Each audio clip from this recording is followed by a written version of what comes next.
Hello friends, welcome to LTX classes. This is Raj Kumar. ఈరోజు మనం 17th మార్చ్కి సంబంధించినటువంటి కొన్ని ఇంపార్టెంట్ కరెంట్ అఫైర్స్ని డీల్ చేస్తాం. మనం ముఖ్యంగా 6 కరెంట్ అఫైర్స్ని ఈరోజు డీల్ చేస్తున్నాం. దాంట్లో మొదటగా ఇండియా అండ్ యుఎస్ వాణిజ్య సంబంధాలు, ట్రేడ్ రిలేషన్స్కి సంబంధించి, ఆ తర్వాత వేలా కార్లీ అనే ఒక పీతలో వచ్చినటువంటి గైనండ్రో మార్ఫిజం అనే ఒక థింగ్ గురించి మనం మాట్లాడతాం.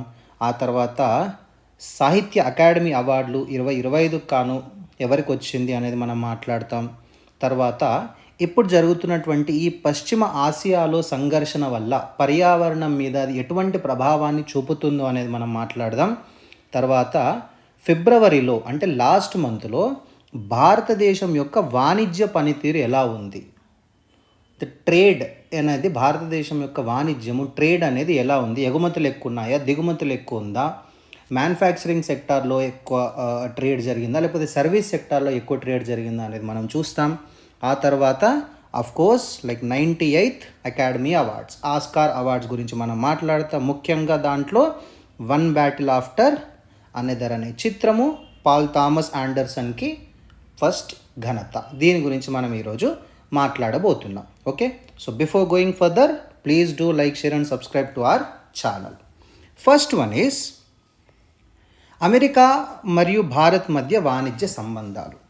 ఎందుకు మనం దీని గురించి మాట్లాడుతున్నామంటే సార్, 2025 ప్రారంభంలో ఏం జరిగింది, భారతదేశంపై అమెరికా 25% అధిక పరస్పర సుంకాలను విధించింది. అంటే మనం ఏదైతే ఎక్స్పోర్ట్ చేస్తున్నామో, యుఎస్కి మన గూడ్స్ ఎవరైతే ఇంపోర్ట్ చేసుకుంటున్నారో వాటి మీద 25% ఎక్కువ పన్నులు ఇంపోర్ట్ చేసుకునేవారు, దిగుమతి చేసుకునేవారు పే చేయాలి. తద్వారా ఏమవుతుంది అని అంటే వాళ్ళు మన దిగుమతులపై ఎక్కువ ఆసక్తి చూపించకపోవచ్చు. తద్వారా మన యొక్క ఎగుమతులు తగ్గిపోతాయి. సో 25% అధిక పరస్పర సుంకాలు, రెసిప్రోకల్ టారిఫ్స్ అంటున్నాం. రెసిప్రోకల్ టారిఫ్స్ అంటే మన దగ్గరికి వచ్చే యుఎస్ గూడ్స్ మీద మనం కొంచెం టారిఫ్స్ వేస్తాం, సుంకాలు వేస్తాం. అలాగే దీనికి ప్రతిచర్యగా మన దేశం నుండి పోయే ఎగుమతుల మీద మన ట్రంప్ మామ 25% ఎక్కువ టారిఫ్స్ని వేస్తున్నాడు. అలాగే మనం రష్యా నుండి ఎక్కువగా ఆయిల్ని దిగుమతి చేసుకుంటున్నాం కాబట్టి దాన్ని తగ్గించుకోమని చెప్పి మనకి ఇండైరెక్ట్గా చెబుతూనే ఇంకొక 25% సుంకాల్ని పెంచాడు. తద్వారా భారతదేశం నుండి పోయే ఎగుమతులపై, అమెరికాలో జరిగే దిగుమతులపై 50% టారిఫ్స్ని మన ట్రంప్ మామ పెంచడం అనేది జరిగింది. రీసెంట్గా ఫిబ్రవరి 2026న అమెరికా సుప్రీంకోర్టు ఈ రెసిప్రోకల్ టారిఫ్స్ని కొంచెం తగ్గించడం వల్ల మన ఎగుమతులకి కూడా కొంచెం మనం ఒక చర్చల వాతావరణాన్ని క్రియేట్ చేసిందనమాట. తద్వారా ఏంటంటే ఇండియా యుఎస్ కూర్చొని మాట్లాడుకునేటువంటి ఒక అట్మాస్ఫియర్ని ఈ సుప్రీంకోర్టు వెలువరించినటువంటి తీర్పు అనేది క్రియేట్ చేయడం జరిగింది. తద్వారా కూర్చొని మాట్లాడి హడావిడిగా ఏదో ఒక డీల్ అనేది కుదుర్చుకోకుండా లేట్గా అయినా సరే పకడ్బందీ ప్రణాళికతో మనం మన యొక్క సుంకాల నిర్మాణం, టారిఫ్ ఆర్కిటెక్చర్ని స్టడీ చేస్తూనే, అలాగే మనము వేరే దేశాలతో కనుక పోల్చుకున్నట్లయితే మన యొక్క కంపారిటివ్ అడ్వాంటేజ్ ఎలా ఉండింది, మనకి కంపారిటివ్ అడ్వాంటేజ్ అంటే మనం ఎట్లా చూడవచ్చు అని అంటే, మన దేశంలో ప్రొడ్యూస్ చేస్తున్నటువంటి ఉత్పత్తులపై అదే ఒక ఉత్పత్తి వేరే దేశంలో కనుక ప్రొడ్యూస్ చేసినట్టయితే దానికి ఎంత కాస్ట్ పడుతుంది, మనకేమైనా అడ్వాంటేజ్ ఉందా లేదా, ఒకవేళ అడ్వాంటేజ్ ఉండాలి అని అంటే మనం ఎటువంటి చర్యలు తీసుకోవాలి అనే రకంగా ఆలోచించుకోవడానికి భారతదేశం టైం తీసుకొని హడావిడి పడకుండా మెల్లిగా ఈ ట్రేడ్ డీల్ని సైన్ చేద్దామనే థాట్ ప్రాసెస్లో అయితే ఉండింది అని మనం చెప్పొచ్చు. దీని యొక్క భాగస్వాములు, పార్ట్నర్స్ ఎవరున్నారు సార్ అని అంటే, భారత వాణిజ్య మంత్రిత్వ శాఖ, అమెరికా ట్రెజరీ శాఖ, అమెరికా వాణిజ్య ప్రతినిధి కార్యాలయం యుఎస్టిఆర్ అండ్ అమెరికా సుప్రీంకోర్టు, వీళ్ళందరూ కూడా ఈ టారిఫ్స్ రిలేటెడ్ థింగ్స్లో ఇన్వాల్వ్ అయి ఉన్నారు అని మనం చెప్పొచ్చు.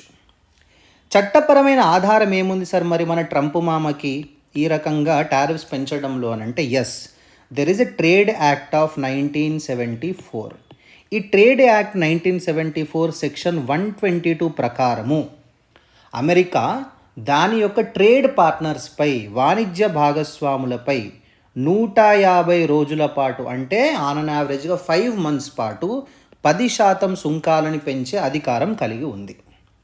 అలాగే సెక్షన్ 301 ప్రకారము ఒకవేళ వాణిజ్య పద్ధతుల పైన ఏమైనా కింద మీద అవుతున్నాయి, if the things are not going well, ఇంకొక అదనపు సుంకాలని విధించేటువంటి అధికారం కూడా మన యుఎస్ ప్రభుత్వానికి ఉంది. యుఎస్ ప్రభుత్వం అంటే it's a presidential form of ప్రభుత్వం కాబట్టి ప్రెసిడెంట్కి అక్కడ ఉన్నటువంటి ట్రంప్కి అయితే ఉండడం జరిగింది.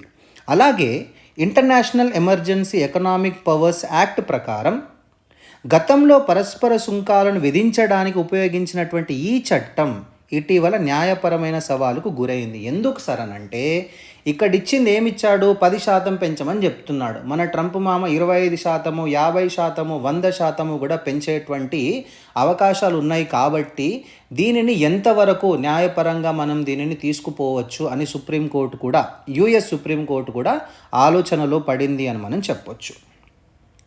తద్వారా ఏం జరిగింది టారిఫ్స్ వల్ల మనకి అనంటే, మన యొక్క వాణిజ్య లోటు, ట్రేడ్ డెఫిసిట్ అనేది $4 బిలియన్ నమోదైంది. ట్రేడ్ డెఫిసిట్ అంటే ఏంటి సార్? మనం ఎగుమతుల కంటే ఎక్కువ దిగుమతులు చేసుకుంటున్నాం. ఎక్కువ దిగుమతులు చేసుకోవడం వల్ల మనం ఎక్కువ పైసలు బయటకు ఇవ్వాల్సి వస్తుంది. తద్వారా ట్రేడ్ డెఫిసిట్ అనేది ఏర్పడింది. Where imports are more than exports. ఇప్పుడు వస్తున్నటువంటి సమాచారం ప్రకారము యుఎస్ ఇతర దేశాలపైన విధించేటువంటి సుంకాలను బట్టి మనం పోల్చుకున్నట్టయితే భారతదేశం పైన 18% విధించే 18% విధించే అవకాశం ఉంది. ఒకవేళ 18% మన మీద విధించి మిగతా దేశాలపైన అంటే మనతో పోటీపడే దేశాలపైన అంతకు మించినటువంటి సుంకాలు కనుక విధించినట్టయితే ఇది భారతదేశానికి సాపేక్ష ప్రయోజనాన్ని అంటే కంపారిటివ్ అడ్వాంటేజ్ని చేకూరుస్తుంది. తద్వారా మన ఎగుమతులు పెరిగే అవకాశం అనేది ఉంటుంది. తద్వారా భారతదేశ ఎగుమతులు బయట జరిగేటువంటి పోటీ, ఆ కాంపిటీషన్ని తట్టుకునే స్థాయికి పెరుగుతాయి, ప్రభావితం చేస్తాయి. ఆ తర్వాత యుఎస్ ఏం చెప్తున్నాడు, రష్యన్ ఆయిల్ అనేది మీరు తగ్గించుకోవాలి, రష్యా నుంచి ఎక్కువ కొనుగోలు చేయకూడదు. ఒకవేళ మీరు రష్యా నుండి కొనుగోలు చేస్తే నేను టారిఫ్స్ పెంచుతాను అని అంటున్నాడు. మనం వీటిని కూడా ఎలా హ్యాండిల్ చేస్తాము అనేది కూడా మనం చూసుకోవాలి. లైక్ ఫర్ ఎగ్జాంపుల్, ఈ ట్రేడ్ డీల్ వల్ల ఈ మధ్య మనకి స్ట్రెయిట్ ఆఫ్ హార్మూజ్ క్లోజ్ అయింది కదా. ఎప్పుడు ఈ Israel, US and Iran war వల్ల మనం ఇరాన్తో మాట్లాడుకొని అక్కడి నుంచి మనం ఎల్పిజి గ్యాస్ తెప్పించుకుంటున్నాం. అలాగే రష్యా నుండి ఆయిల్ కూడా కొనుగోలు చేస్తున్నాం. అంటే we're like very good with our diplomacy అని మనం చెప్పొచ్చు. తర్వాత వరల్డ్ ట్రేడ్ ఆర్గనైజేషన్ అనేది బహుళపక్ష వాణిజ్యం అంటే ప్రపంచంలో ఉన్నటువంటి అన్ని కంట్రీస్ కూడా ప్రాపర్ కాంపిటేటివ్ ఎడ్జ్ని కలిగి ఉండాలి. ఏ కంపెనీ ఏ దేశము ఇంకొక దేశానికి సపోర్ట్ చేయకూడదు. అంటే ఎక్కువ టారిఫ్స్ తగ్గించేసి మీరు ఎక్కువ మాతో ట్రేడ్ చేయండి, తద్వారా ఏమవుతుంది అంటే కాంపిటీషన్ అనేది నెగిటివ్లోకి వెళ్ళిపోతుంది. వేరే కంట్రీస్ అన్నీ కూడా అనేక విధాలుగా పోటీ పడాల్సిన అవకాశం ఉంటుంది. తద్వారా ఏమవుతుంది ఇప్పుడు అనంటే మొత్తము ద్వైపాక్షిక వాణిజ్యం వైపు మల్లుతుంది. అంటే అన్ని దేశాలు కలిసి కాంపిటీషన్లో ఉండేవి ఇప్పుడు కేవలం రెండు దేశాలు పోటీ పడుతున్నాయి. ఇప్పుడు India versus US, India versus Russia, లేకపోతే India versus some other country. ఇక్కడ ఇండియాని మనం యుఎస్తో చూసుకోవాలి. US versus Vietnam, US versus China, US versus India, US versus Russia, ఇట్లా. అంటే అన్ని దేశాలు కలిసి చేసే వాణిజ్యం కాస్త ఇప్పుడు ద్వైపాక్షిక వాణిజ్యంగా మారుతుంది. అంటే ఇక్కడ ఏంటి దాని అర్థము, రాజకీయ ప్రయోజనాల కోసము రాజకీయ సాధనాలుగా ఇక్కడ టారిఫ్స్ని యూజ్ చేస్తున్నారు మన ట్రంప్ మామ అని మనం తెలుసుకోవాలి. ఇంకో విషయం ఏంటి సార్ అనంటే, ఎందుకు మరి ఇంత చేస్తున్నాడంటే, మనం ఒకటి రష్యా నుండి వస్తున్నటువంటి ఇంధన దిగుమతుల్ని మనం తగ్గించుకోవడానికి మనం సుముఖంగా లేము. ఎందుకంటే మనకి చాలా తక్కువకి మనకి రష్యన్ ఆయిల్ అనేది దొరుకుతుంది. తద్వారా ఏమవుతుంది అనంటే, మనం రష్యన్ ఆయిల్ని ఇక్కడ నుంచి కొనుగోలు చేస్తున్నాము. మన ట్రంప్ మామ పరస్పర సుంకాలు, రెసిప్రోకల్ టారిఫ్స్ మన మీద వేసేసి మన ఎగుమతులని తగ్గించే ప్రయత్నం అనేది చేస్తున్నాడు. తద్వారా ఏమవుతుంది సార్ అనంటే, వ్యూహాత్మక స్వయం ప్రతిపత్తి, స్ట్రాటజిక్ అటానమీ అంటాం. అంటే స్పష్టత లభించే వరకు ఏది ఏమవుతుందో అనేది మనకి తెలిసే వరకు మనం సంతకం చేయకూడదు అనేది మనం నిర్ణయం తీసుకున్నాం. తద్వారా ఏమవుతుంది అనంటే దేశం యొక్క ఉత్పాదక ప్రయోజనాలను పరీక్షించుకోవడానికి భారత్ చేస్తున్నటువంటి సుదృఢమైన ప్రయత్నాన్ని ఇది ప్రతిబింబిస్తుంది అని మనం అంటే country first, countries production first, మనకి ఎటువంటి అడ్వాంటేజ్ అనేది మనకి దొరుకుతుంది అనేది మనం చెక్ చేసుకున్న తర్వాతనే సంతకం పెడదామనే ఆలోచనలో మనం ఉన్నాం.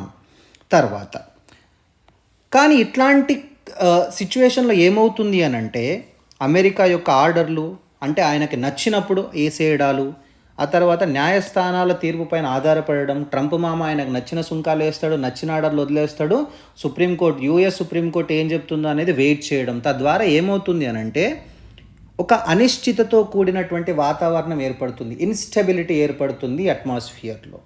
దీన్ని ఎదుర్కోవాలంటే ప్రభుత్వం ఎప్పుడు కూడా వాణిజ్య నిఘా, ట్రేడ్ వాచ్ యంత్రాంగాన్ని నిర్వహించాలి. అంటే ఏంటి, ఏం జరుగుతుంది ఇంటర్నేషనల్ లెవెల్లో, ఏం జరుగుతుంది, మనం ఎటువంటి స్టెప్ తీసుకోవాలి అనే దాన్నే ఈ ట్రేడ్ వాచ్, వాణిజ్య నిఘా అంటారు. దాన్ని మనం కంపల్సరీగా నిర్వహించాల్సిన ఆవశ్యకత అయితే ఎంతైనా ఉంది. Okay sir. సో దీంట్లో మనం వాడినటువంటి పదాలని కనుక మనం చూసినట్టయితే టారిఫ్ ఆర్కిటెక్చర్ అంటే ఒక దేశం దిగుమతులపై విధించే సుంకాల యొక్క సమగ్ర వ్యవస్థ. మన దగ్గర ఉన్నటువంటి టారిఫ్ ఆర్కిటెక్చర్ ఎలా ఉంది, టారిఫ్ ఆర్కిటెక్చర్ ఎలా ఉంటుంది అని అంటే ఒక్కొక్క వస్తువు మీద ఒక్కొక్క టారిఫ్ అనేది మనం వేస్తాము. అది దేని మీద ఆధారపడి ఉంటుంది అని అంటే రిసీవింగ్ కంట్రీ మీద ఆధారపడి ఉంటుంది. అంటే మూల దేశం ఆధారంగా మారుతూ ఉంటుంది. ఏ కంట్రీ ఎగుమతి చేస్తుంది, ఏ కంట్రీ దిగుమతి చేసుకుంటుంది అనే దాని మీద ఆధారపడి ఉంటుంది. సాపేక్ష ప్రయోజనం, కంపారిటివ్ అడ్వాంటేజ్. ఒక దేశం తన వాణిజ్య భాగస్వామి కంటే తక్కువ వ్యయంతో ఒక వస్తువును ఉత్పత్తి చేయగలిగే ఆర్థిక సూత్రం. అంటే ఇది అంతర్జాతీయ మార్కెట్లో ఏం చెప్తుంది, పోటీతత్వాన్ని ఇస్తుంది. కాంపిటీషన్లో మనం will be having the positive edge in the competition. Next reciprocal tariffs అంటే ఒక దేశం మరొక దేశంపై విధించిన సుంకానికి ప్రతిస్పందనగా అవతలి దేశం కూడా అదే స్థాయిలో సుంకాన్ని విధించేటువంటి వాణిజ్య విధానం. నేను నీ మీద టారిఫ్స్ వేసిన కాబట్టి నువ్వు నా మీద టారిఫ్స్ వేయి, అట్లా. వాణిజ్య లోటు, ఐ ఆల్రెడీ టోల్ దిస్, దిగుమతుల విలువ ఎక్కువ ఉంది ఎగుమతుల కంటే. తర్వాత అడ్వలోరం టారిఫ్స్ అంటే ఏంటంటే వస్తువు యొక్క మొత్తం విలువపై నిర్ణీత శాతం ప్రకారం విధించే పన్ను. విలువ ఎంతైనా ఉండొచ్చు, but percentage will be same, నిర్ణీత శాతం. సో తద్వారా మనం ఏదైతే మాట్లాడుకున్నామో అవన్నీ కూడా ప్రోస్ అండ్ కాన్స్ రూపంలో ఇక్కడ మెన్షన్ చేసి ఉన్నాయి. మీరు ఇది కూడా ఒకసారి చదువుకోండి. తర్వాత వచ్చేసి వేలా కార్లీ, పీతలో గైనండ్రోమార్ఫిజం నమోదు.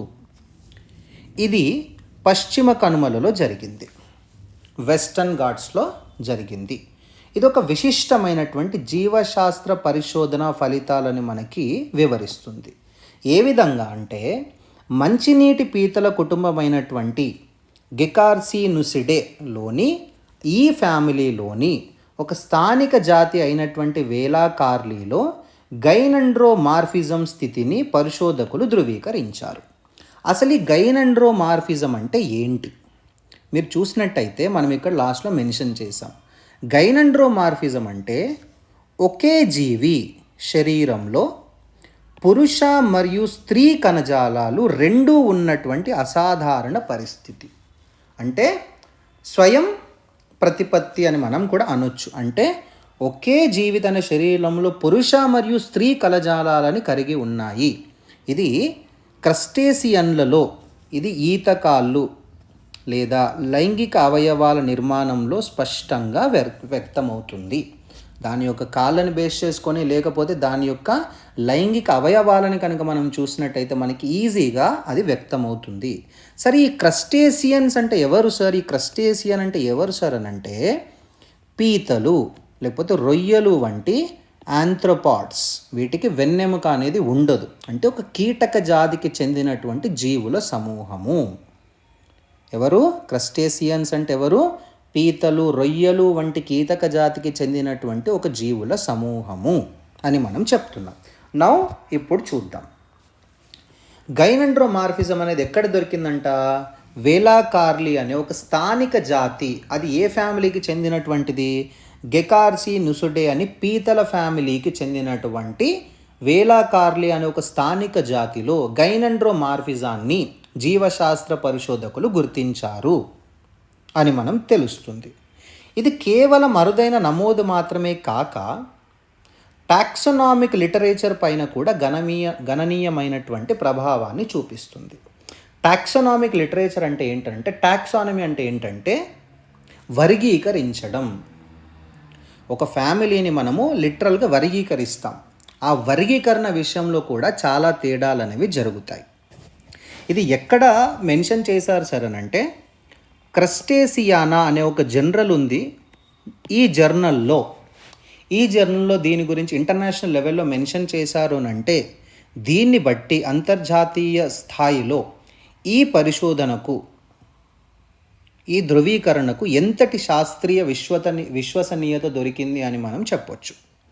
దీంట్లో ముఖ్యమైనటువంటి సంస్థాగత లేకపోతే చట్టపరమైన ఆధారాలు మనకి దేని నుంచి దొరుకుతున్నాయి సార్ అని అంటే, ఒకటి భాగస్వామ్య సంస్థ అయినటువంటి జియోలాజికల్ సర్వే ఆఫ్ ఇండియా, అలాగే ministry of environment, forest and climate change, ఈ ఆధ్వర్యంలో పనిచేసేటువంటి అగ్రశ్రేణి సంస్థ ఎవరు? జియోలాజికల్ సర్వే ఆఫ్ ఇండియా అనేది ministry of environment, forest and climate change ఆధ్వర్యంలో పనిచేసేటువంటి సంస్థ. వీరి భాగస్వామ్యం పరిశోధనకు పటిష్టమైనటువంటి శాస్త్రీయ మరియు పరిపాలనాపరమైన పునాదిని అందిస్తుంది. నెక్స్ట్, స్థానికత, ఎండెమిసిటీ. అంటే వేలాకార్లీ అనేది కేవలం పశ్చిమ కనుమలకి మాత్రమే పరిమితమైనటువంటి జీవి. ఇది ఓన్లీ మనకి పశ్చిమ కనుమలలో మాత్రమే లభిస్తుంది అని మనం చెప్పొచ్చు. నివాస విశ్లేషణ, మైక్రో హ్యాబిటాట్. అంటే ఇవి కేవలము చెట్ల తొర్రల్లో నివసించగలవు, ట్రీ హోల్స్లో నివసించగలవు. అక్కడ అది కూడా పైటోటెల్మటా అంటాం. పైటోటెల్మటా అంటే మొక్కల్లో ఏర్పడేటువంటి చిన్న చిన్న నీటి నిల్వలు, అది చెట్లో కావచ్చు, ఆకుల్లో కావచ్చు, కాండంలో కావచ్చు, ఎక్కడైతే చిన్న చిన్న నీటి నిల్వలు ఉంటాయో ఆ నీటి నిల్వల మీద ఆధారపడి నివసించేటువంటి జంతువులు అన్నమాట, జీవులు అన్నమాట. తద్వారా ఇది జీవ వైవిధ్య సంరక్షణకు చాలా కీలకమైనవి అని మనం చెప్పొచ్చు. తద్వారా ఏమవుతుంది సార్ అని అంటే,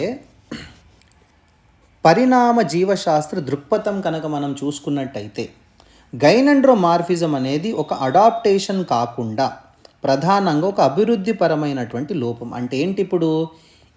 ఇప్పుడు మనం చూసినటువంటి వేలాకార్లీ అనే పీత, ఇది అడాప్ట్ చేసుకోలేదు, అంటే ఇది వేరే దగ్గర నుంచి తీసుకోలేదు, ఇది అభివృద్ధిలోనే ఏర్పడినటువంటి ఒక లోపము. ఎస్పెషల్లీ వెన్నెముక లేని జీవులలో, అంటే ఇన్వర్టెబ్రేట్స్లో మనం చూసుకున్నట్టయితే హార్మోన్ల నియంత్రణ మరియు జన్యువుల పనితీరును అధ్యయనం చేయడానికి ఇది ఒక విలువైన నమూనాగా మనకి ఉపయోగపడుతుంది. ఎందుకంటే ఇది అడాప్టేషన్ ద్వారా రాలేదు, ఇది అభివృద్ధి పరమైనటువంటి లోపం ద్వారా వచ్చింది. కాబట్టి హార్మోన్ ఎట్లా పనిచేస్తున్నాయి, జన్యువుల తీరు, జీన్స్ యొక్క పనితీరు ఎలా ఉంది అనేది మనం కూడా చెక్ చేయొచ్చు. ఆ తర్వాత పశ్చిమ కనుమల ఆల్రెడీ యునెస్కోలో ప్రపంచ వారసత్వ సంపదగా గుర్తించబడింది. దానితో పాటు మెగాఫానా అంటే పెద్ద జంతువులతో పాటు ఈ యొక్క ఆవిష్కరణ ఏదైతే ఉండిందో, ఇది కీటకాలు, పీతల వంటి చిన్న చిన్న జీవుల సంరక్షణ యొక్క ఆవశ్యకతను కూడా మనకి తెలియజేస్తాయి. ఆ తర్వాత చూసుకున్నట్టయితే మ్యూటేషన్ అంటే ఏంటి అని అంటే, జన్యువుల యొక్క మార్పిడి. జన్యువుల మార్పిడి అనేది ఎట్లా జరుగుతుంది సార్ అని అంటే, పర్యావరణ ఒత్తిళ్ళ ద్వారా. అంటే ఇక్కడ మ్యూటేషన్ అంటే ఏంటి? డిఎన్ఏ ఆల్టర్ అవ్వడం, డిఎన్ఏ చేంజ్ అవ్వడం. డిఎన్ఏ చేంజ్ ఎట్లా అవుతుంది? Permanent alteration in the DNA ఎట్లా జరుగుతుంది అని అంటే, పర్యావరణ ఒత్తిళ్ళు, ఎన్విరాన్మెంటల్ ప్రెషర్స్ లైక్ ఉష్ణోగ్రత పెరగడము, తగ్గడము, కాలుష్యము లేదా నివాస ప్రాంతాల విచ్ఛిన్నము, వీటి ద్వారా జరుగుతుంది. తద్వారా ఈ జీవుల యొక్క మ్యుటేషన్స్కి ప్రేరేపించవచ్చునని చెప్పి కూడా ఒక విస్తృతమైనటువంటి చర్చ అనేది జరుగుతుంది.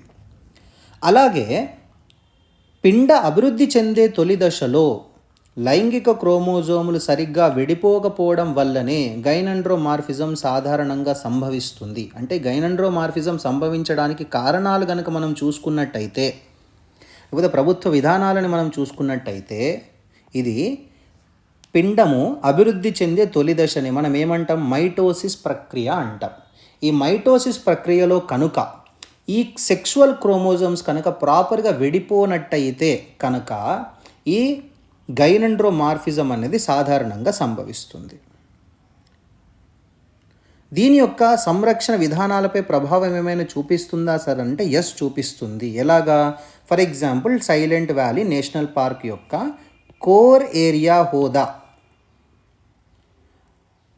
ఇటువంటి సున్నితమైన సూక్ష్మ నివాసాలను పరిరక్షించడంలో స్ట్రిక్ట్ నేచర్ రిజర్వ్ మోడల్ యొక్క ప్రాముఖ్యతను ధృవీకరిస్తుంది. ఇప్పుడు ఏంటి, ఇక్కడ ట్రీలో దొరికినటువంటి నీటిని వాడుకొని ఇవి బతుకుతున్నాయి మైక్రో హ్యాబిటాట్స్లో కాబట్టి, so we should declare that area as the core area కింద డిక్లేర్ చేసి స్ట్రిక్ట్ నేచర్ రిజర్వ్ కనుక మనం మెయింటైన్ చేసినట్టయితే ఈ జీవుల్ని మనం రక్షించుకోవడానికి సరిపోతుంది. అలాగే భారతదేశంలో ప్రాథమిక బేసిక్ సైన్స్ పరిశోధనలకు నిధులు పెంచాల్సిన ఆవశ్యకతను కూడా ఈ తరహా ఆవిష్కరణలు మరింత బలపరుస్తున్నాయి అని మనకు తెలుస్తుంది. ఎందుకంటే జీవ వైవిధ్యము, ఎన్విరాన్మెంటల్ హ్యాబిటేషన్స్ని మనం కాపాడుకోవాలనంటే ఇటువంటి జీవులు కంపల్సరీగా ఉండాలి. లైక్ ఫర్ ఎగ్జాంపుల్ రీసెంట్ ఒక స్టడీ ఏం చెప్తుంది అని అంటే రాబందులు తగ్గిపోతున్నాయంట. రాబందులు తగ్గిపోవడం వల్ల ఎన్విరాన్మెంట్కి ఎట్లా ఎఫెక్ట్ చూపిస్తుంది అంటే, రాబందులు ఉన్నాయనుకోండి, ఏ జీవైనా చనిపోయింది అని అంటే ఆ జీవిని మొత్తం తినేస్తాయి రాబందులు. తద్వారా ఎటువంటి ఎన్విరాన్మెంట్ని నెగిటివ్గా ప్రభావితం చేసేటువంటి సూక్ష్మజీవులు ఏవైతే ఉన్నాయో అవి డెవలప్ అవ్వకుండా రాబందులు చూసుకుంటాయి. కానీ ఇప్పుడు రాబందులు లేవు. తద్వారా ఏమవుతుంది, ఎన్విరాన్మెంట్ని నెగిటివ్గా ఎఫెక్ట్ చేసేటువంటి జీవులు బయటకు వచ్చే ప్రమాదం ఎంతైనా ఉంది. ఇది మనం అర్థం చేసుకోవాలి. ఓకేనా, ఫైనా, కూల్. నెక్స్ట్ వన్ ఈ సాహిత్య అకాడమీ అవార్డులు. ఈ సాహిత్య అకాడమీ అవార్డులలో రీసెంట్గా ఒక చిన్న ఇష్యూ జరిగింది. ఎందుకు సార్ అనంటే, ఈ సాహిత్య అకాడమీ అవార్డులు అనేవి ఒక స్వయం ప్రతిపత్తి కలిగినటువంటి ఒక బాడీ ఇష్యూ చేయడం జరుగుతుంది.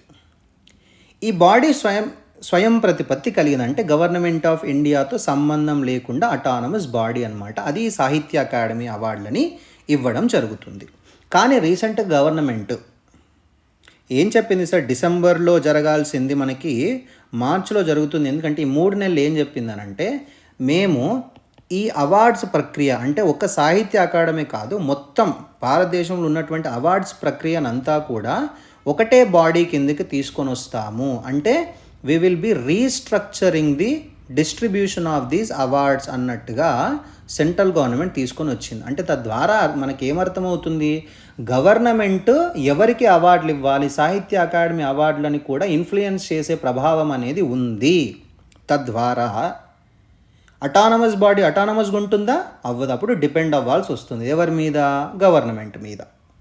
సరే పోనీ అన్ని అవార్డ్స్ని ఒకటే బాడీ కిందికి తీసుకొని వస్తే అది ఏ విధంగా సూట్ అవుతుంది భారతదేశానికి అనేది కూడా మనం ఆలోచించాల్సిన పరిస్థితి ఏర్పడింది అని మాత్రం చెప్పొచ్చు. ఈ సాహిత్య అకాడమీ అవార్డులు అనేవి 1954లో స్థాపించబడినటువంటి ఒక స్వయం ప్రతిపత్తి కలిగిన సంస్థ అయినటువంటి సాహిత్య అకాడమీ ఇస్తుంది. ఈ సాహిత్య అకాడమీ ఇది మరి ఎలా పనిచేస్తుంది సార్ అనంటే, ఇది సాంస్కృతిక మంత్రిత్వ శాఖ యొక్క నిధులతో పనిచేస్తుంది. అంటే గవర్నమెంట్ నుండి ఫండ్స్ అయితే తీసుకుంటుంది, అది మనకి తెలుస్తుంది.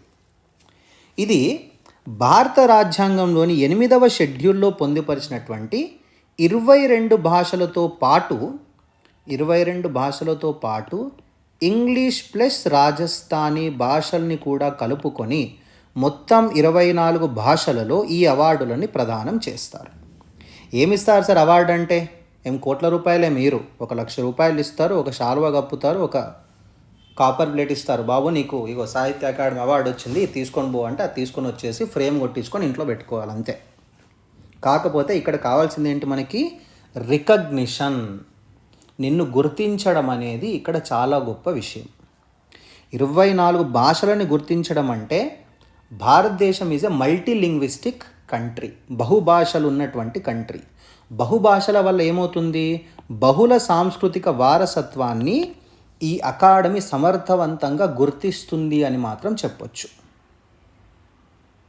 ఓకేనా. పాలన వర్సెస్ స్వయం ప్రతిపత్తి అంటే గవర్నమెంట్ కనుక ఒకవేళ ఈ అవార్డులో ఇవ్వడంలో కూడా ఇంటర్ఫియర్ అయితే అటానమస్ బాడీ కాస్త అటానమస్గా ఉంటుందా ఉండదా అనేది ఇప్పుడు వచ్చినటువంటి క్వశ్చన్ మార్క్. దేనికి అని అంటే నేను ఇంతకుముందు చెప్పినట్టుగా జాతీయ అకాడమీల అవార్డ్స్ అన్నీ కూడా ఒకే వ్యవస్థీకృత విధానంలోకి తీసుకురావాలి అని చెప్పి గవర్నమెంట్ భావిస్తుంది. అది ఎంతవరకు జరగవచ్చు, ఎలా జరగాలి, ఒకవేళ అట్లా తీసుకొని వస్తే వచ్చేటువంటి చిక్కులేంటి, ఇవన్నీ కూడా ఆలోచించాల్సిన అవసరం అయితే ఎంతైనా ఉంది. అది ఎవరు ఆలోచించాలి? మనము ఆలోచించాలి, ప్రభుత్వము ఆలోచించాలి, అలాగే సాహిత్య అకాడమీ లాంటి డిఫరెంట్ బాడీస్ కూడా ఆలోచించాల్సిన అవసరం అనేది ఎంతైనా ఉంది. 8వ షెడ్యూల్ ప్రకారము 22 భాషలని గుర్తించడం జరిగింది. లిటరసీ క్రిటిసిజం, సాహిత్య విమర్శ. క్రిటిసిజం అనేది హెల్దీ క్రిటిసిజం అయి ఉండాలి. అంటే సాహిత్యాన్ని విశ్లేషించి దానిని మూల్యాంకనం చేసే ప్రక్రియనే లిటరరీ క్రిటిసిజం అంటారు. This should be healthy criticism. విమర్శ అనేది హెల్దీ విమర్శ అయి ఉండాలి. 2025లో ఎస్ఏ తమిళ్ సెల్వన్ ఈ విభాగంలో అవార్డుని అందుకున్నారు. జ్ఞాపకాలని కనుక మనం చూసుకున్నట్టయితే, అంటే జ్ఞాపకాలు అంటే వ్యక్తిగత అనుభవాల ద్వారా, ఇండివిజువల్ ఎక్స్పీరియన్సెస్ ద్వారా రాసినటువంటి స్మృతి రచనలకి మమతా కాలియా హిందీ భాషలో ఈ విభాగంలో పురస్కారాన్ని పొందారు. దిస్ ఈజ్ అబౌట్ సాహిత్య అకాడమీ అవార్డులు. ఇప్పుడు మనం పశ్చిమ ఆసియా సంఘర్షణ యొక్క పర్యావరణ పరిణామం గురించి మాట్లాడుతున్నాం. సరే, బ్యాటిల్ జరుగుతున్నాయి, ఒకడి మీద ఒకడు బాంబులు వేసుకుంటున్నాడు. బాంబులు వేసుకోవడం వల్ల బిల్డింగులు కూలిపోతున్నాయి. సరే పోనీ ఒట్టి బిల్డింగ్ల మీదనే వేస్తున్నారా అంటే స్కూళ్ళ మీద వేస్తున్నారు, డిఫెన్స్ ఎక్విప్మెంట్స్ మీద వేస్తున్నారు, న్యూక్లియర్ సైట్ల మీద కూడా వేస్తున్నారు. ఏం జరుగుతుంది? ఇంత జరుగుతుంటే పొల్యూషన్ పెరుగుతుందా పెరగదా, కాలుష్యం పెరుగుతుందా పెరగదా, దాని గురించి మనం మాట్లాడుతాం. సైనిక కార్యకలాపాల ద్వారా అధిక ఇంధన వినియోగం. అమెరికా మరి ఇజ్రాయిల్ సైనిక విమానాలు, బాంబింగ్ మిషన్లు, గగనతల నిఘా కోసం అత్యధిక పరిణామంలో జెట్ ఇంధనాన్ని వినియోగిస్తున్నారు. ఎక్కువ బాంబులు వేస్తున్నారు, ఎక్కువ జెట్ ఇంధనాన్ని యూస్ చేస్తున్నారు. ఈ ఎక్కువగా జెట్ ఇంధనాన్ని యూస్ చేయడం ద్వారా గణనీయమైనటువంటి గ్రీన్ హౌస్ వాయువుల ఉద్గారాలు అనేది ఎక్కువగా జరుగుతున్నాయి. గ్రీన్ హౌస్ గ్యాసెస్ ఎక్కువగా బయటకి వస్తున్నాయి. అలాగే విమాన వాహన నౌకలు అంటే ఎయిర్ క్రాఫ్ట్ క్యారియర్స్ మరియు నౌకా దళాలు డీజిల్ జనరేటర్లు లేదా అణురియాక్టర్ల ద్వారా నడిచే అధిక శక్తిని వినియోగిస్తాయి. పైన నుంచి వచ్చేవి ఇంధనాన్ని ఎక్కువ యూస్ చేస్తున్నాయి.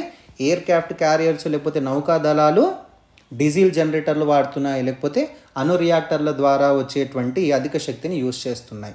తద్వారా యుద్ధ సమయంలో కార్బన్ ఉద్గారాలలో స్పష్టమైన పెరుగుదల అనేది మనకి తెలుస్తుంది. గ్రీన్ హౌస్ గ్యాసెస్ పెరుగుతున్నాయి. ఆ తర్వాత డీజిల్, ఈ తర్వాత ఈ న్యూక్లియర్ రియాక్టర్ల ద్వారా వచ్చేటువంటి శక్తిని యూస్ చేయడం ద్వారా మనకి కార్బన్ ఉద్గారాలు కూడా పెరుగుతున్నాయి. అదే కాకుండా దాడుల వలన చమురు డిపోలు, రిఫైనరీలు, నిల్వ కేంద్రాల నుండి భారీగా విషపూరితమైనటువంటి పొగ వెలువడుతుంది. ఈ మంటలు కార్బన్ డయాక్సైడు, బ్లాక్ కార్బను, ఆ తర్వాత కొన్ని పాయిజనస్ గ్యాసెస్ని రిలీజ్ చేస్తున్నాయి. లైక్ ఫర్ ఎగ్జాంపుల్ యుఏఈలోని పుజైరాలో చమురు కేంద్రాలపైనటువంటి దాడి జరిగింది. ఎవరు చేశారు? ఇరాన్ దాడి చేసింది.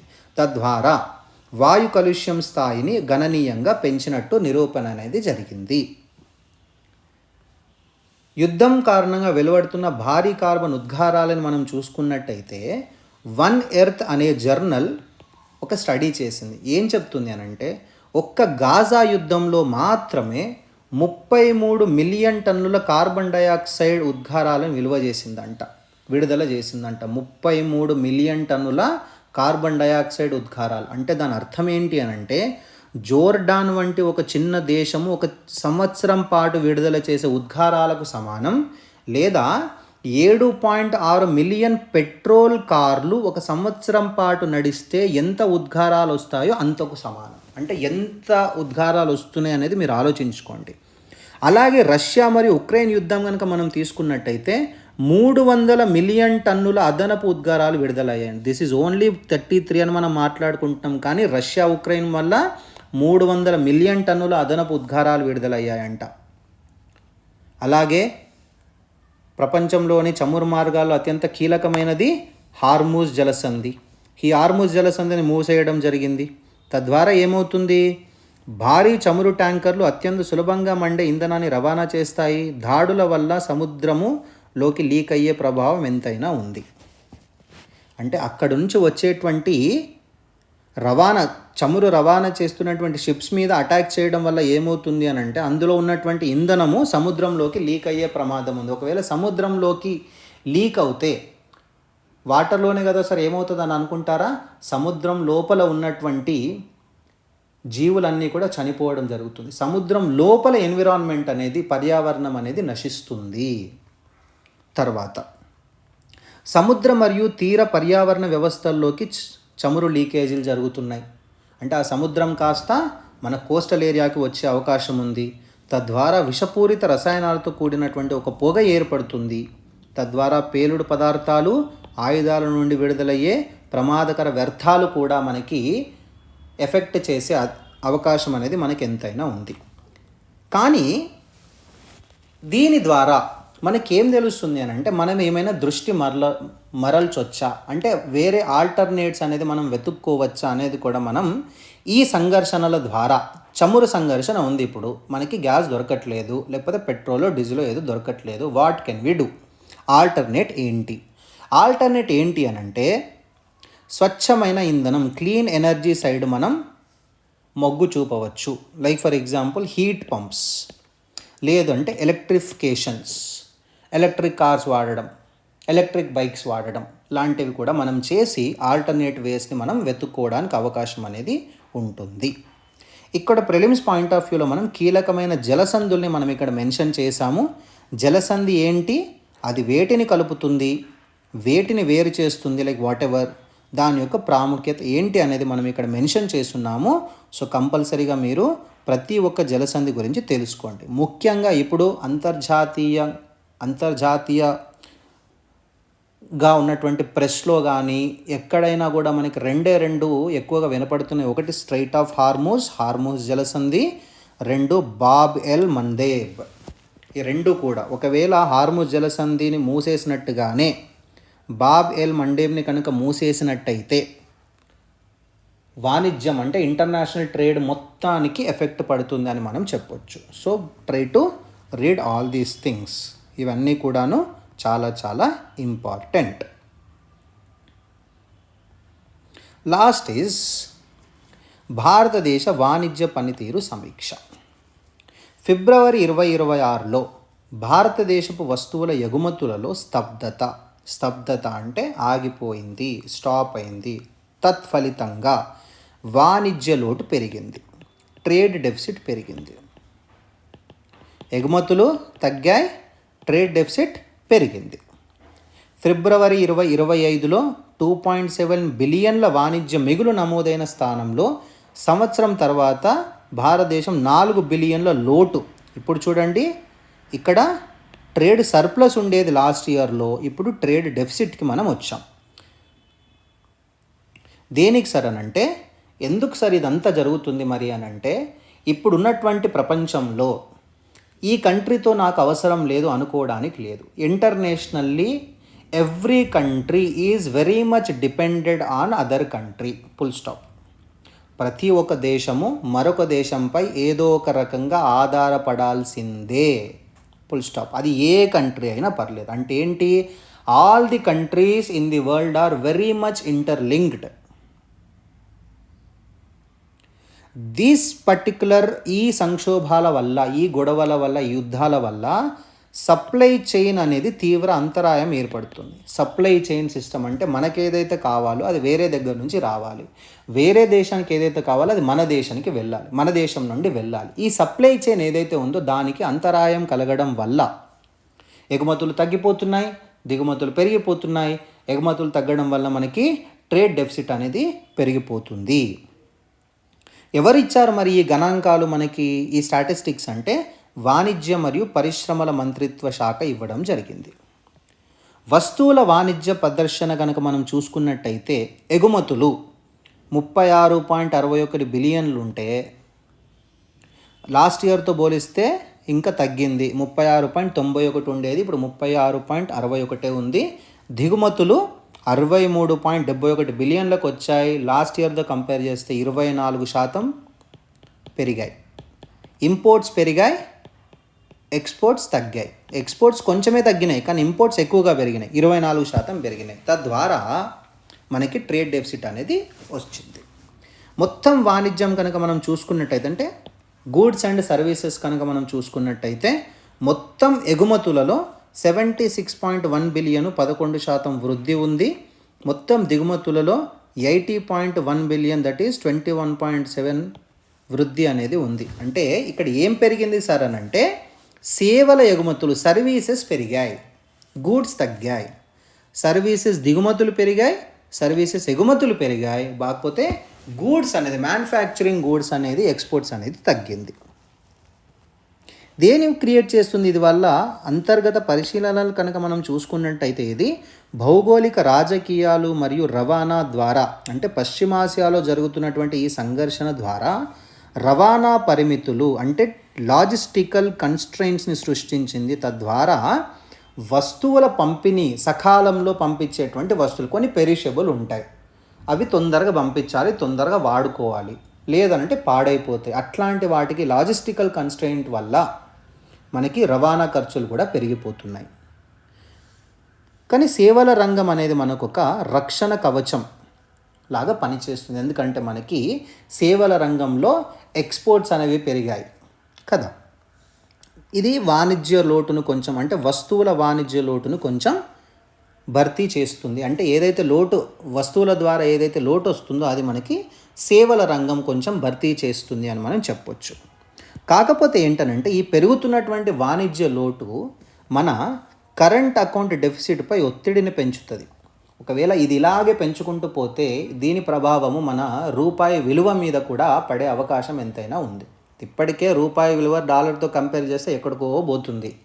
ఇంకా ఈ ట్రేడ్ డెఫిసిట్ పెరిగింది, వాణిజ్య లోటు పెరిగింది, తద్వారా కరెంట్ అకౌంట్ డెఫిసిట్ పెరిగింది అని అంటే కనుక ఇంకా అయిపోయింది. $1 = 150 రూపీస్ అవుతుంది.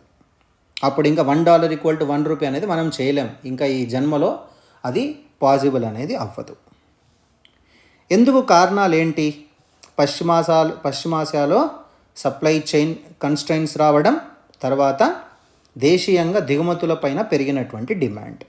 ముందుకు మనం ఏం చేయాలి సార్ అని అంటే, ఇప్పుడు మనం ఏం చేయొచ్చు, మన దేశం ముందున్నటువంటి సవాళ్ళు ఏంటి, లేకపోతే అవకాశాలు ఏంటి అనేది మనం చూసుకున్నట్టయితే వ్యూహాత్మక వైవిధ్యీకరణ, అంటే ప్రాంతీయ సంఘర్షణల ప్రభావాన్ని తగ్గించడానికి ఐమెక్ లేదా ఉత్తర దక్షిణ కారిడార్ వంటి ప్రత్యామ్నాయ వాణిజ్య మార్గాలని ప్రభుత్వం వేగవంతంగా ఎన్నుకోవాలి. ఫర్ ఎగ్జాంపుల్, ఇప్పుడు మనం ఏదో యూఎస్కి పంపించాలి, అది యూఎస్కి పోయే అవకాశం లేదు, మనం ఆల్టర్నేట్ వెతుక్కోవాలి. What is the alternate? మన బిజినెస్ని మనం కంటిన్యూ చేయడానికి, మన ట్రేడ్ డెఫిసిట్ తగ్గించుకోవడానికి మనం ఏం చేయొచ్చు? What is the alternate that we have?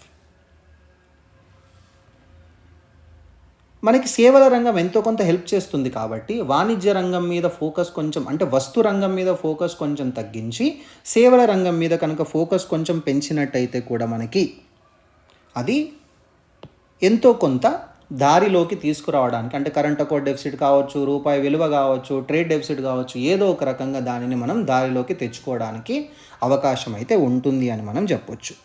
ఇక్కడ మనం వాడినటువంటి పదాల యొక్క మీనింగ్స్ మెన్షన్ చేస్తున్నాము, అది కంపల్సరీగా చూడండి.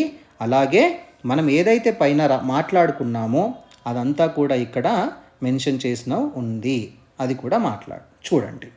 తర్వాత మనం 98వ ఆస్కార్ అవార్డుల గురించి మాట్లాడతాం. One Battle After Another. Paul Thomas Anderson was the director. ఆయనకి తొలి ఘనత ఇది. ప్రతిష్టాత్మక 98వ అకాడమీ అవార్డ్స్ అంటాం మనం. బేసిక్గా ఆస్కార్ అవార్డులని మనం ఏమంటాం? అకాడమీ అవార్డ్స్ అంటాం. ఈ అకాడమీ అవార్డ్స్లో 98వ అకాడమీ అవార్డ్స్లో 13 నామినేషన్స్ జరిగాయి. దేనికి? One Battle after the another అనే ఈ సినిమానికి 13 నామినేషన్స్లో 6 ఆస్కార్ అవార్డులు అయితే రావడం జరిగింది. దేనికి? Best picture, best director Paul Thomas Anderson, ఆయనకు చాలా సినిమాలు వచ్చినప్పటికీ కూడాను ఫస్ట్ ఆస్కార్ అవార్డు ఇప్పుడే వచ్చింది. Best adapted screenplay for Paul Thomas Anderson, best casting, first time best క్యాస్టింగ్కి అంటే ఇవ్వడం జరిగింది. తర్వాత ఉత్తమ సహాయ నటుడు బెస్ట్ సపోర్టింగ్ యాక్టర్కి సీన్ పెన్కి ఇవ్వడం జరిగింది. సీన్ పెన్ అనే యాక్టర్కి బెస్ట్ సపోర్టింగ్ యాక్టర్ కింద ఇవ్వడం అనేది జరిగింది. తద్వారా ఇదే కాకుండా ఇంకా అనేక సాంకేతిక రంగాల్లో కూడా గౌరవాలు అనేవి వచ్చాయి. మరి ఏంటి సినిమా అంటే, ఈయన ఒక రివల్యూషనరీ. ఈ సినిమాలో వన్ బ్యాటిల్ ఆఫ్టర్ అనదర్లో ఆయన ఒక రివల్యూషనరీ అనమాట, ఒక విప్లవకారుడు. ఆ విప్లవకారుడు ఏం చేశాడనంటే ఆయన జనజీవన స్రవంతిలో కలిసిపోతాడు. జనజీవన స్రవంతిలో కలిసిపోయిన తర్వాత ఆయన విప్లవకారుడిగా ఉన్న రోజుల్లో వచ్చేటువంటి సమస్యలు ఏవైతున్నాయో ఇప్పుడు మళ్ళీ వస్తాయి తనకి, తన కూతురికి. ఒకదాని తర్వాత ఒకటి ఆయన అన్నింటినీ ఛేదించుకుంటూ వెళ్తాడు. దానినే వన్ బ్యాటిల్ ఆఫ్టర్ అనదర్ అంట. అది జరిగిందనమాట. బేసిక్గా పొలిటికల్ ఇన్ఫ్లుయెన్స్ ఉండింది, సొసైటల్ ఇన్ఫ్లుయెన్స్, కొంచెం కామెడీ, ఇవన్నీ కూడా మిక్స్ చేసి ఈ సినిమానైతే వృద్ధి చేయడం అనేది జరిగింది అని మనం చెప్పొచ్చు. That is why One Battle After Another won 6 Oscar awards.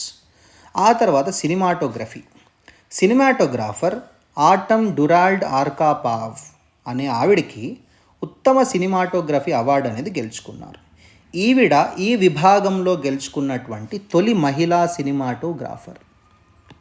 First female cinematographer to receive Oscar award is Autumn Durald ఆర్కాపావ్.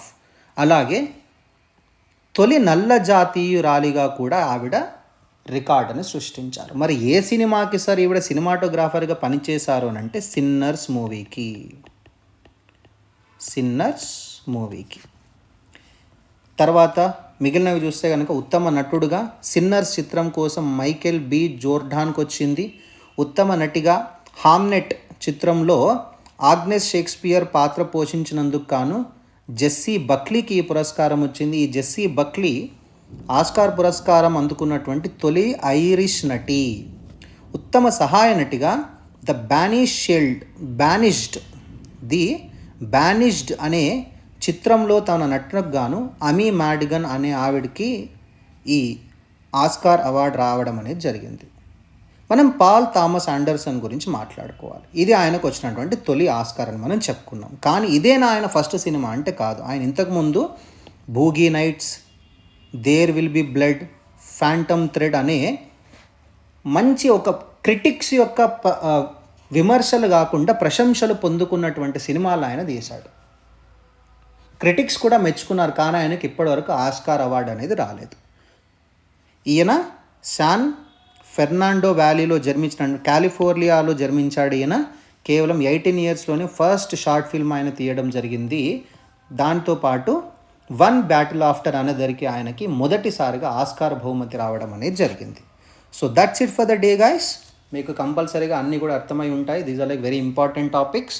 అన్నీ కూడా మంచిగా వినండి, ఈ పీడిఎఫ్ చదవండి. అలాగే మీకు ఏమైనా డౌట్స్ ఉంటే కనుక కంపల్సరీగా కామెంట్లో తెలియచేయండి. Will try to answer. So before signing off, please do like, share and subscribe to our channel. All the best, happy learning. Jai Hind.